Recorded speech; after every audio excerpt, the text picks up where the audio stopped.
Hi, my name is Amelia and I am 23 years old. I've heard of friends sleeping with their friend's boyfriend or girlfriend, but a sister with her sister's man. Am I the only one this has happened to? This is a true life story. Do you know anyone else who can relate? I met my ex of 3 years in my final year of uni. After uni, we rented a small apartment in the city. That was the happiest moment of my life. I promised myself that I would never bring any guys home until I was sure he was the one. Jack ticks all the boxes.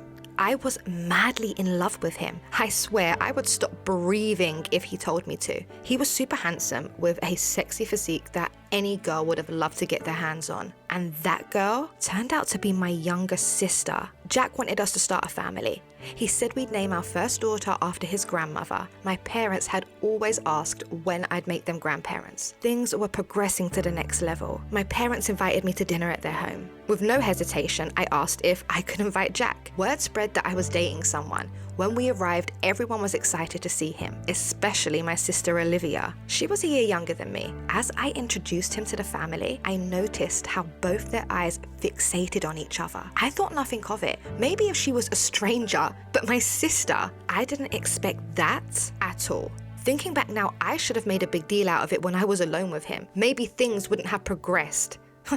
My mistake, I guess. During the next 5 months, he went out and didn't return on multiple occasions until the following day. Once, I noticed love bites and scratches on his back, and I also found a hotel key in his pocket, which sparked a massive argument between us. Little did I know it was my sister leaving her mark.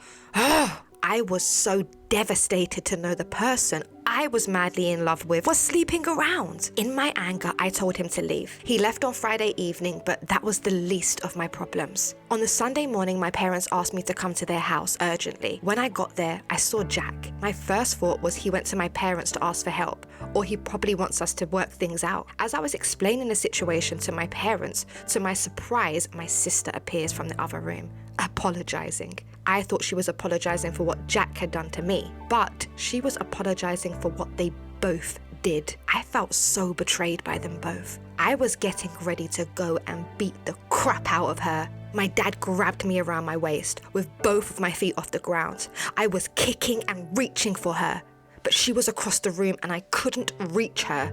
So I pretended to be calm. Daddy let me go. I was waiting for the right moment to pounce on her when no one least expected. My parents and the rest of the family were angry with Olivia and Jack. Can you believe she had the audacity to say, "There's more"? I thought, what could be worse than this? That's when she said, "I'm 4 months pregnant and we plan to get married." I felt like my heart stopped. The next thing I knew, I woke up in hospital with a pounding headache. Turns out I had concussion. I must have passed out and hit my head on the floor. My parents visited in hospital. Jack and Olivia texted and asked to visit, but I refused to see them. I was in hospital for 3 weeks so the doctors could keep a close eye on me, especially because it was a head injury. To make a long story short, they got married after the baby was born. I did not attend the wedding. How could I? He gave the child his grandmother's name. Everything that we had planned to do, he did it with her. The reality of it was just getting worse. Every night I reached for him, but he wasn't there. I couldn't eat or sleep. At times I felt like I couldn't breathe. I was suffering mentally and physically. I felt like I was going mad.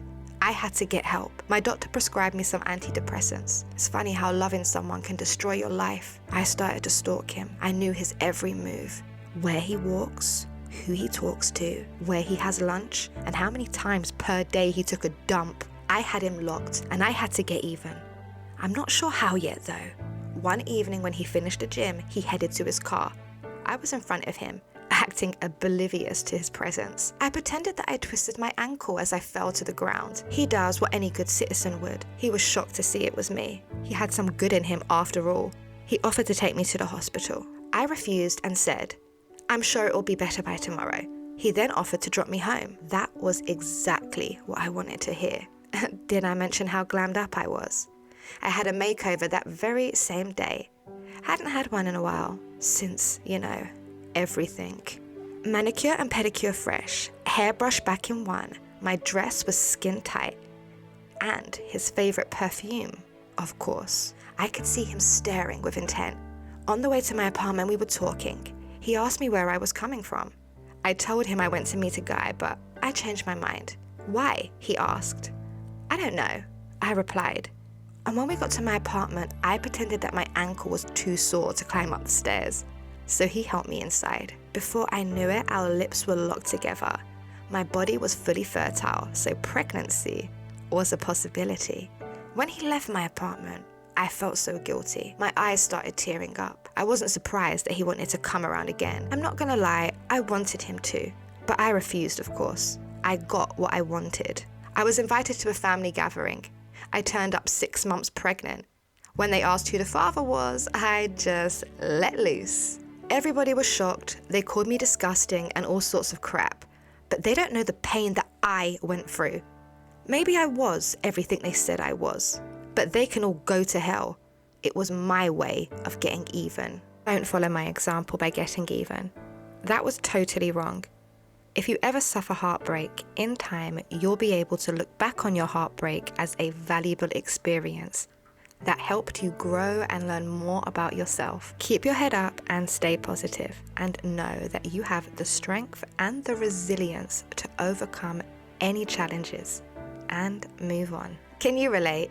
Please subscribe to this channel for more true life stories. It's free to subscribe.